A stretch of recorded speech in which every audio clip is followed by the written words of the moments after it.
My name's Katrina McPherson. I'm a screen dance artist from Scotland. I've been making dance for the screen for over 25 years. I trained as a dancer. I did a degree in dance theatre at the Lavin Centre in London. And then I did a postgraduate in electronic imaging, which is basically video art. And really, for me, my practice over the last, nearly 3 decades has been about putting those two things together and the creative possibilities of that. I've worked with many, many different dance artists and choreographers and other artists. For a long time, I collaborated with Simon Files as an editor. And we made work for single screen, multi-screen installations. Um, I would say always at the heart of the work is the human performance element of it. I'm really interested in improvisation because I feel like improvisation is a way of maintaining and encouraging a sense of spontaneity in the relationship between the camera and the dancer. I'm really particularly interested at the moment in how the on-screen performer affects the framing and the nature of the work as much as the person that's actually filming. So the sort of merging of the camera operator dancer with the dancer performer.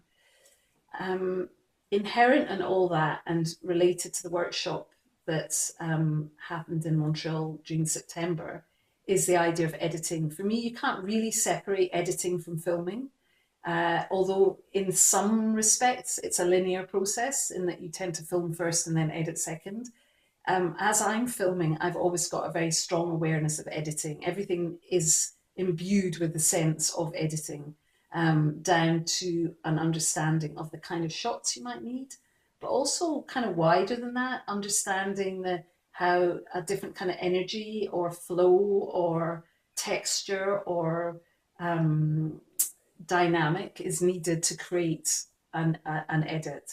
If you go back 15 years even, people didn't have their own cameras. They certainly didn't have their own editing facilities. So very often people were coming on a workshop in order to get their hands on the technology, to learn about the technology, and also often to make a film. That was kind of, if you had had 5 days of a workshop 15 years ago, people would have wanted to make a finished product because it might be another year or so till they got the opportunity to do that.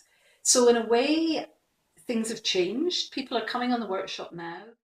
Pretty much all of them have some way of recording images, even if it's just a phone, but often it's a camera, a very good quality camera. And most of them have some sort of editing software on their laptops and know how to use them, which is great. So you're kind of starting with a different impetus. People often have already got their own filmmaking practice. I've noticed that a lot of people that come on workshops have already made dance films. So in a way, they're looking for something else. The other thing that I've also noticed lately, it happened certainly in Montreal, and I taught earlier this year in Berlin, was there's usually only women on the workshops. And I find that really interesting. And I've been thinking a lot about why that might be. And I think in some respects, I think that the whole kind of ethos around screen dance is kind of the opposite of the very hierarchical, traditional system for making film. Which of course originates in Hollywood, but has been adopted in television as well. And even in some independent filmmaking, there's this idea of the kind of one person, the director, who's kind of giving orders to other people. And it's not that women aren't prepared to do that. Women do work like that. I've worked like that. But there's something very appealing, I think, to us about working in a more self-directed way and in a more collaborative way. So what I've really enjoyed about the workshop in Montreal, which was very similar in Berlin as well this year, was there was a very strong sense of the group and that people were really interested in each other's work. They weren't just there to make their own work. They were interested in learning from each other. My role, I see, as a facilitator, and I think Priscilla shares this view as well, is much more to offer up some exercises that might spark off ideas for making work. Once we start getting onto the exercises that are actually using camera and then also editing, people's imaginations really take off from these very simple exercises. The first couple of exercises that use cameras actually don't even use editing in the editing system. They're in-camera editing exercises. And again, I kind of like that way of very sort of gently introducing each element. We kind of build up from the looking and the watching and the moving, and then adding in the camera, and whether it's a still frame or a moving camera. And then from there, the editing kind of naturally follows.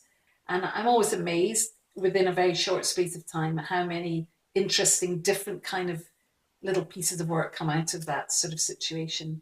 People made some lovely pieces of work, and I always hope that from these coming together, that everybody, myself included, leaves with another sense of what might be possible.